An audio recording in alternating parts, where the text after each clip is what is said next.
بسم اللہ الرحمن الرحیم۔ قیامت اس وقت تک نہیں آئے گی جب تک کہ اس سے قبل بڑی بڑی نشانیاں ظاہر نہ ہو جائیں۔ ان بڑی علامات میں سے کہ جن کو علامات کبریٰ بھی کہا جاتا ہے، ان میں سب سے پہلی علامت اور نشانی امام مہدی علیہ الرضوان کا آنا ہے۔ امام مہدی کے حوالے سے ایک غلط فہمی پائی جاتی ہے کہ جی امام مہدی پیدا ہو چکے ہیں، وہ امام غائب ہیں، حاضر ہوں گے، اسی لیے انہیں امام منتظر بھی کہا جاتا ہے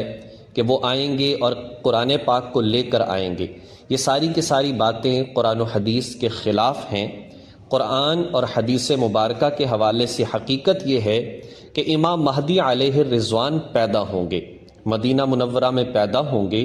ان کا نام نبی پاک صلی اللہ علیہ وسلم کے نام پر محمد ہوگا، ان کے والد کا نام عبداللہ ہوگا، حضرت فاطمہ رضی اللہ تعالی عنہا کی اولاد سے ہوں گے۔ بعض روایات سے پتہ چلتا ہے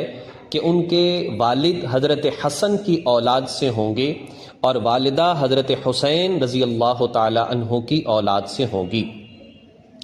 امام مہدی کا نام محمد ہے تو پھر مہدی کیوں کہا جاتا ہے؟ مہدی دراصل ہر ہدایت یافتہ کو کہتے ہیں۔ جیسے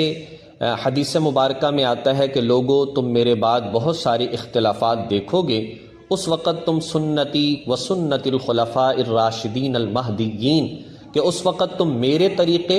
اور میرے خلفاء راشدین جو کہ مہدی ہیں یعنی کہ ہدایت یافتہ ہیں، جنہیں راہ حق کی ہدایت مل چکی ہے، ان کے راستے پر چلنا۔ اسی طرح سے امام مہدی کو بھی اسی لیے کہا جاتا ہے کہ راہ حق کی ہدایت انہیں مل چکی، وہ ہدایت یافتہ ہوں گے۔ حضرت امام مہدی علیہ الرضوان مدینہ منورہ میں پیدا ہوں گے اور 40 سال کا عرصہ بڑی خوبصورتی سے گزاریں گے کہ لوگوں کے اندر ان کا امیج بہت اچھا ہوگا، لوگ بڑا سچا مانتے ہوں گے، بڑا امانت دار مانتے ہوں گے، کردار کے بڑے اچھے ہوں گے۔ انہی دنوں مدینہ منورہ کا حاکم خلیفہ وہ فوت ہو جائے گا اور لوگ پریشان ہوں گے کہ خلیفہ اور بادشاہ کس کو بنائیں۔ تو اس وقت سارے لوگ متوجہ ہوں گے ان کی طرف کہ ان کو خلیفہ بنایا جائے۔ یہ اپنی جان بچا کر مکہ مکرمہ آئیں گے اور وہاں پر طواف کر رہے ہوں گے کہ شام اور عراق کے علماء ان کو پہچانیں گے اور ان سے گزارش کریں گے کہ ہم آپ کے ہاتھ پر بیعت کرنا چاہتے ہیں۔ چنانچہ ان کے ہاتھ پر علماء بیعت کریں گے، یہ انکار نہیں کر سکیں گے، اور یہ بیعت اصل میں اسلام کو پھیلانے کی بیعت ہوگی، جہاد کی بیعت ہوگی، اور اس وقت میں جو لوگ ان کے ساتھ مل کر باطل کے خلاف لڑیں گے انہیں جو مرتبہ اور مقام ملے گا وہ ایسا ملے گا جیسے بدر اور احد کے شہداء کا مرتبہ اور مقام تھا۔ اللہ تبارک و تعالیٰ ان کو یہ مقام و مرتبہ عطا فرمائیں گے۔ حدیث مبارکہ کا مفہوم ہے قیامت اس وقت تک نہیں آئے گی جب تک میرے اہل بیت میں سے کسی کو خلافت نہ مل جائے۔ اگرچہ حضرت علی رضی اللہ تعالی عنہ اہل بیت میں سے تھے، خلافت بھی ملی، لیکن شام اور مصر کے لوگوں نے اس خلافت کو تسلیم نہ کیا تھا۔ حضرت حسن رضی اللہ تعالی عنہ نے جھگڑے سے بچنے کے لیے اپنی خلافت کو چھوڑ دیا۔ اللہ تبارک و تعالی اس قربانی کا صلہ یہ عطا فرمائیں گے کہ حضرت حسن ہی کی اولاد میں سے امام مہدی جو کہ اہل بیت سے ہوں گے ان کو اللہ رب العزت وہاں کا خلیفہ اور بادشاہ بنائیں گے۔ آپ پھر اس کے بعد دمشق تشریف لے آئیں گے، جامع مسجد کے خطیب اور امام مقرر ہوں گے، خلیفہ اور بادشاہ ہوں گے۔ انہی کے زمانے میں دجال آئے گا، انہی کے زمانے میں حضرت عیسیٰ علیہ السلام آسمان سے نازل ہوں گے۔ اس سے قبل حضرت امام مہدی 40 سال کے بعد 7 سال کا عرصہ اسی نظام کو چلانے کے حوالے سے گزار چکے ہوں گے، اور 2 سال پھر حضرت عیسیٰ علیہ السلام کے ساتھ گزاریں گے اور قرآن و سنت پر لوگوں سے عمل کروائیں گے۔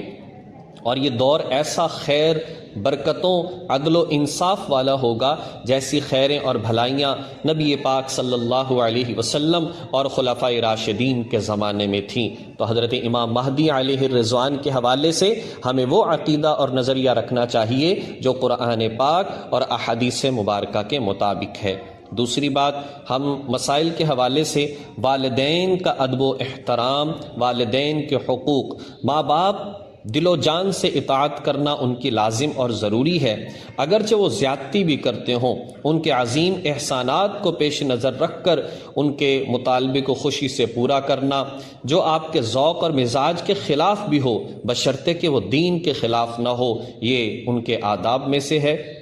جو کام شرعاً واجب ہوں، والدین اس سے منع اگر کریں تو ان کی اطاعت ضروری نہیں، مگر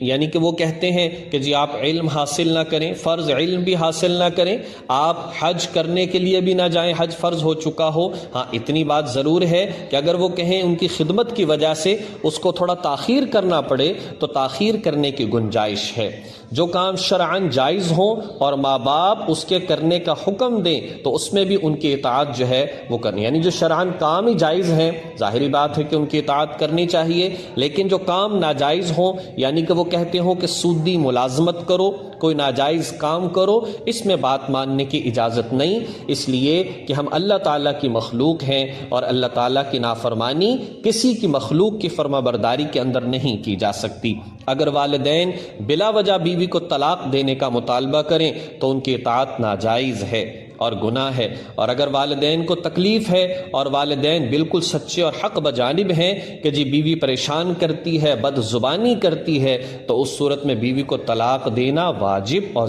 ضروری ہے۔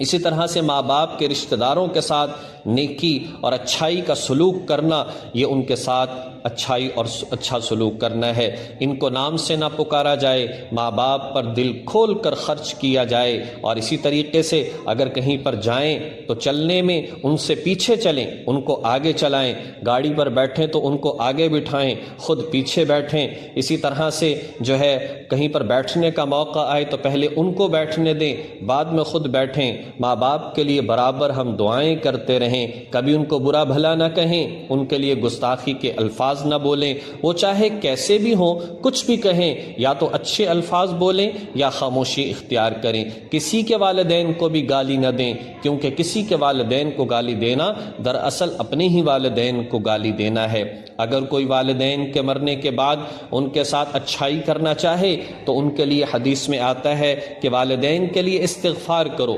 والدین کے دوست احباب کے ساتھ اچھا سلوک کرو، ان کے رشتہ داروں کے ساتھ اچھا سلوک کرو، اور اسی طریقے سے جو رشتہ داریاں صرف والدین کی وجہ سے ہیں، دادا ہے، چچا ہیں، دادی ہیں، اسی طرح سے اور رشتہ دار، اسی طرح سے خالہ ہے اور ماموں ہے، نانی ہے، یہ ظاہری بات ہے کہ رشتے والدین کی وجہ سے ہیں، ان کے ساتھ اچھا برتاؤ کرنا دراصل والدین ہی کے ساتھ اچھا برتاؤ کرنا ہے۔ اور کبھی کبھار والدین کی قبروں کی زیارت کے لیے بھی جانا چاہیے، اور جمعے کا دن بہتر ہے،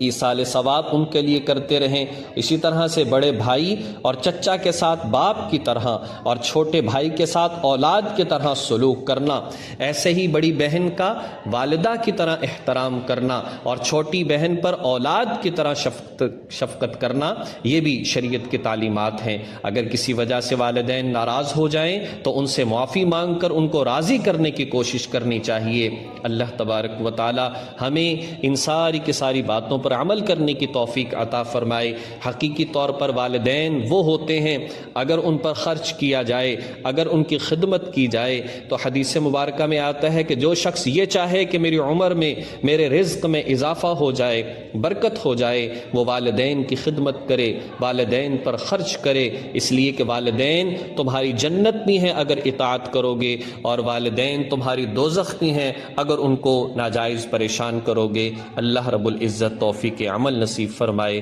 وآخر دعوانا ان الحمد للہ رب العالمین۔